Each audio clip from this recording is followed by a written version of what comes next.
What's up, guys? I'm back with another episode of the podcast. I'm Nick, and this is Ballin In The Blitz. Man, I thought I was going to have to come here a little hot today. All day yesterday I was a little upset, going in and seeing that depth chart. I'm pretty sure y'all had already seen it. But thank God it was fixed, man. Let me tell you what I'm talking about. So, depth chart was dropped yesterday from Mike Tomlin and the Steelers. And before I can even get into the depth chart, I could see it all over Instagram, all over Twitter, that Mitch Trubisky was named the starting quarterback, which we all knew it was going to come. I'm fine with that, Like in my other podcasts of the quarterback competition, we knew that Mitch Trubisky was probably going to end up getting the job. He didn't do anything wrong to not get the job. He played just as good as Kenny. I mean, we all want to see Kenny. We all love the hype around Kenny, being that he came from Pittsburgh. But we knew that it was going to happen. Not only was Mitch Trubisky named the starting quarterback, but he was also named one of the offensive team captains, which is cool. It's awesome. But the problem was, that wasn't the problem. That's not why I thought I was going to have to come here a little mad today. But the problem was, looking into the depth chart, I noticed that Mason Rudolph was named quarterback number 2. So he was named to back up Mitch Trubisky, and Kenny Pickett is number 3. Now, at that point, I'm like, this can't be right. This has to be an error. And I'm looking. I see everybody making memes about it all day long. Everybody's just talking about it all over ESPN. And it didn't make sense. Like, I don't know what they were thinking, At the moment, that's what I was thinking. I'm like, what are we thinking? What are we doing? Like, we drafted quarterback in the first round. This guy has been taking reps way more than Mason. I mean, we put him in the last 2 preseason games like as if he's going to be the one backing up Mitch, and then you just all of a sudden throw him on the roster as quarterback number 3, and you get Mason. I'm tired of Mason. I don't want to see Mason no more. We grabbed Kenny for a reason. Let's put him in there. I'm not mad that he's not starting, but I'm mad that we got him in there at quarterback number 3. Not cool, man. So all day I'm panicking. I'm like, all right, slow down, Nick. Let's get it together. Mike Tomlin got something up his sleeve. Either there's a mess up on the end, or Mike Tomlin's got something going on that we don't know about, right? I mean, we got to trust Mike Tomlin. Well, come to find out, there was an error. This morning they came out and they said that I guess they had accidentally posted the original preseason depth chart, and Mike Tomlin's words were, it was a clerical error. That's how the depth chart was listed at the start of training camp. So the cut and paste component was the cut and paste component. So he said that today in the press conference, the very first press conference going in for week 1 against Cincinnati Bengals. It was pretty good. I haven't got to watch the whole thing. I was trying to watch it live. They had some issues with the volume, so it was in and out. So I didn't get to watch it all, but I watched part of it. I got to see some stuff what he was talking about with Kenny. He did talk about why he chose Kenny to be quarterback number 1. He had just basically what we've known already. He basically said Kenny is number 1 quarterback. We're going to roll with him. He's a vet. He's been there, done that. He was with Chicago for 4 years, took him to the playoffs twice. And when he said that, I decided to go do some research. I said, you know what? I thought he only took Chicago 1 time to the playoffs and lost, right? Well, come to find out, Mike Tomlin ain't lying. He took him twice. I did not know that. So I go to look up the stats, and I'm looking at him, and I see, okay, Mitch Trubisky was drafted in 2017, right? And he was supposed to be this all-star quarterback. He was supposed to do a lot of things in the NFL. So I go and look at the first game. He takes him, 2 years in his career, he takes the Bears to the playoffs, 2019, and he's playing against the Eagles. In that game, Trubisky throws for 303 yards, right? 26 for 43. So he had an 89.6 passer rating and 1 touchdown. Zero interceptions. I mean, the dude played good. I don't remember that game. I do remember the next game when he took him to the playoffs, but I don't remember the Philadelphia game. But yeah, man, I mean, that right there, I did not know that, and I thought that's pretty interesting, man. The quarterback passer rating was good. He had a touchdown, and he did not make a mistake. I mean, the dude looked like he played good on paper, at least. Next playoff game, he played against the Saints. So he was 19 for 29, which is even better. He only threw for 199 yards that game, but he also had a touchdown and 0 interceptions. Now, I remember that game, and Chicago's offense altogether were slacking. Offensive line looked horrible. They had guys out there on the receivers end dropping wide open passes. I remember that year, Mitch Trubisky threw a deep ball. It was like a 40-yard pass, and I don't remember who the receiver was, but he ended up dropping the ball like wide open. It was a touchdown all day. He was taking it to the house, and he drops it. And so Mitch Trubisky struggled with just a team that was just horrible all the way around, from the receivers dropping passes and the offensive line just not protecting him. He was sacked. He was only sacked one time in that game. He was sacked twice in the game before. But yeah, man, let's have some hope for Mitch, man. You know, he's our starting quarterback. Let's let him get out there. Let's not start booing him just because we want Kenny to play, and let's definitely not yank him. I heard Big Ben say that in his new podcast, and we'll get to that in a minute.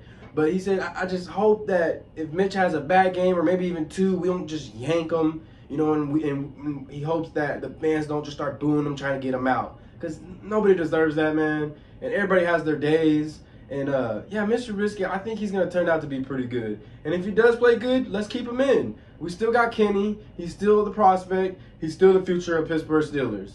So we'll move on from there. Another thing that stood out in the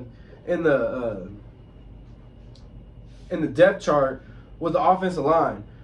So going through the depth chart, I noticed that the left tackle was Dan Moore. So I'm cool with that. Dan Moore is one of the top guys that struggle, but not as bad as Kevin Green. And that's what I was going to get to, is that Kevin Green had officially lost his spot. Kevin Dotson beat him out. I know Kevin Dotson has struggled, but not as bad as Green. Kendrick, do you feel like you've done enough to win this job? No, absolutely not. So he's out. Did I say Kevin Green? Kenneth Green, right? Yeah, so Kevin Dotson beat him out. That's a good thing. We got Mason Cole at center. Right guard is James Daniels, and right tackle is Chooks. So offensive line has not changed much. Just basically that we're moving on from Green, and we're going to keep Kevin Dotson in there. The wide receivers, they didn't name exactly who's 1, 2, and 3, but I mean, we pretty much know how it's going to go down. But they named the starting receivers as Diontae Johnson, Chase Claypool, and George Pickens. Now, George Pickens is the only rookie to be starting on this Steelers offense, which is pretty cool, right? So I'm excited to see George Pickens get out there and see what he can do with Mitch Trubisky. Running backs. Najee Harris, we all know, starting running back. Dog, right? We all know he's a starter. But running back 2, who's going to back up Najee? This one was really interesting. Jaylen Warren beat out Benny Snells. I didn't see that coming. I thought that was crazy. But yeah, man, I really thought Benny was going to get it. Benny's been with us for a while. I get it. He had a couple drop passes, or not passes. He had a couple fumbles. He dropped the ball a couple times in some really critical games, and might have cost us the game. But yeah, man, other than that, I mean, he's done his thing. He's put us in some good spots also. Like, I just really thought that he would have had it. I mean, Jaylen Warren, what has he done for us? I'm not trying to dog the guy. The dude's good. I mean, I've seen him in preseason just running everywhere. He's explosive. I mean, people have been calling him James Conner 2.0, right? He's fast. But I just don't see what he's done for us. Like, it's just too early on for him to give him that running back 2 spot. But, I mean, we'll see how that goes. Tight ends, Pat Freiermuth is number 1. Zach Gentry's number 2. And then we got Connor Hayward at number 3. The defensive line, TJ Watts on the left outside linebacker. He's backed up by Malik Reed. Defensive tackle is Cam Hayward. Defensive end, Larry Ogunjobi. Nose tackle, Tyson Alalu.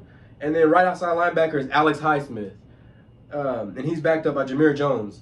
I heard some good news today on Alex Highsmith. They said Alex Highsmith is looking good. He's back from his injury, and he's looking to play week 1. So that's good news. I'm glad to see that. But yeah, on to the middle linebackers. The left inside middle linebacker is Devin Bush. Right side is Miles Jack. So that's another big one. So I guess apparently Devin Bush officially beat out Robert Spillane for that spot. Now I wouldn't say beat. I would more look at it like Devin Bush played a little better, and he has just the whole time he's had the better opportunity to get that number 1 spot. You know, being that we drafted him, you know, in the first round, we moved up and everything for this guy. You know, we don't want to just give up on him yet. We put a lot of time in there, and I'm pretty sure Flores is putting a lot of time into him. You know, and it's paying off. He looks a little bit better, but we'll see how he looks against Cincinnati. I do still think that they'll be rotating them out, so it's not really official. I feel like even though it shows on paper on the depth chart that Devin Bush is number 1, I really think that they're going to be switching Robert Spillane and Devin Bush out still. But secondary, so on the secondary, we all know free safety, Minkah Fitzpatrick, dog. He's going to be in there. Got his money finally. Let's go. Strong safety, Edmonds. And left side cornerback, Witherspoon. So Witherspoon officially beat out Levi Wallace. That's another one that I just don't think that it's more of like a beating him out of his position. The way Pittsburgh goes, they kind of like, they'll probably play Witherspoon more, right? But I'm pretty sure Levi Wallace will be in there. He'll probably be that third corner, and I'm pretty sure they'll be using James Pierre still. But yeah, Witherspoon is on the left. Right side is Cam Sutton. And in the nickel, we'll probably have Arthur Mollett in there. But yeah, that's the depth chart. I mean, it looks good. I mean, not a lot. We kind of figured this is how it was going to look. There were some spots that stood out a little bit more, especially on Monday when they released it, that Kenny was number 3 and Mason was number 2. But they fixed it, thank God. That's not what it is. Yeah, but Kenny will be suiting up. He will be getting reps in during practice. And he'll be ready to go, you know, in case something happens to Trubisky, God forbid. But yeah, he's ready. I'm excited, man. You know, week 1, Bengals, let's go. But yeah, moving on. Diontae Johnson. Now, Diontae Johnson, as we all know, had an injury during the preseason. So did T.J. Watt. Now, T.J. Watt, I haven't heard a lot about him, but they said he's good. T.J. was on the sideline, walking around. You know, he looked good. The knee injury. Now, Diontae Johnson, on the other hand, Diontae Johnson was, I guess, a little more serious. So yesterday they put out that he wasn't a full participant in the Steelers' first practice for week 1. That's not a good sign, man. We need Diontae out there. That's our number 1 receiver. Hopefully he can get it together. But yeah, there was a picture that he was on the sideline watching the team, you know, fully in a full practice. He was getting his little small reps in, but he was not fully suited up. But he was getting the reps in by himself on the sideline watching the team. I don't know, man. I went back and watched the video. I didn't think the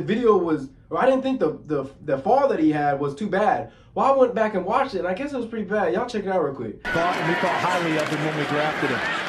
Going deep down the far sideline. That pass is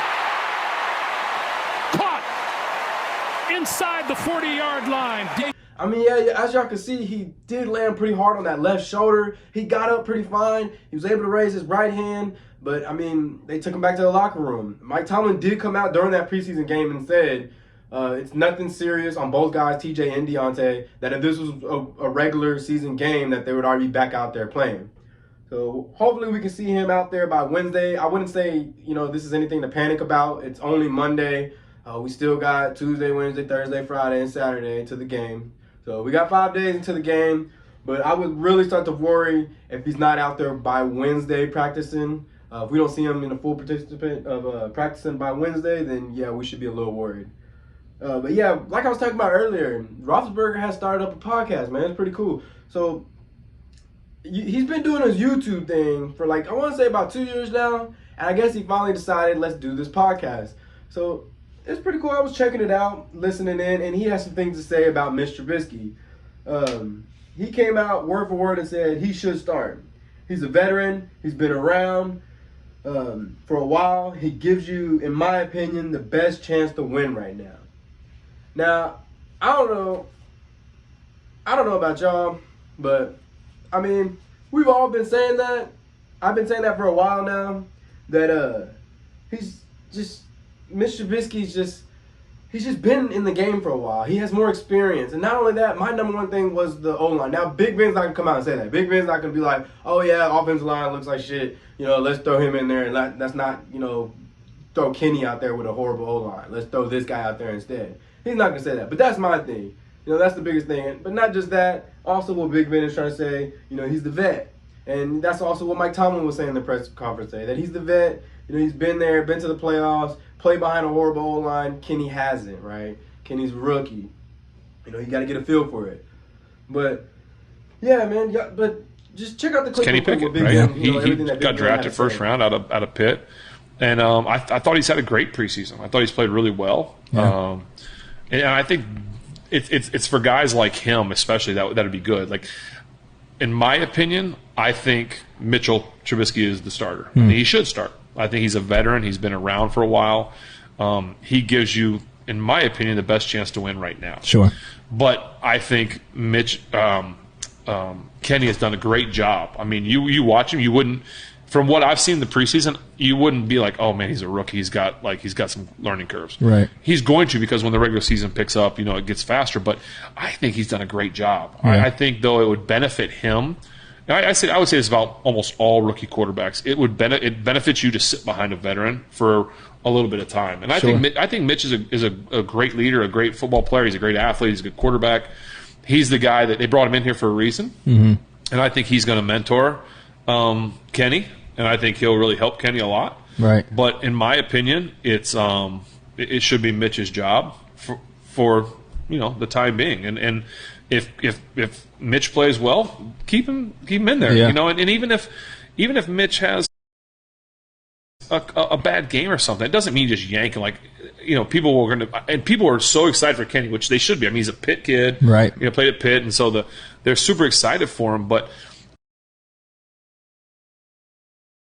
so yeah, I mean, Big Ben, he's not wrong, So I feel what he's saying, and like I was saying earlier, I'm with Big Ben. Let's not just pull him out like that. Let's not just yank this dude out just because he had a couple bad games. Kenny needs to learn a lot from Mitch, and he will learn a lot, just like Ben was saying. He needs this, man, and we'll see where we go from there. But I thought that was pretty cool, man. Y'all go check out Big Ben's podcast. It's called Footballin'. It's a pretty good podcast, man. I got to go listen to the rest of it. But I thought that was pretty cool. But Coach T was playing music. I know that don't seem like a big deal, but if you're a real Steelers fan, Coach T ain't having that. The whole thing with Claypool, what was it? Not last year, but the year before. The whole mix-up of, I want music during practice. Maybe we can play better, And Coach T was not having that, right? So it may not seem like a big deal, but it's rare that Coach T's playing music. Y'all check it out real quick.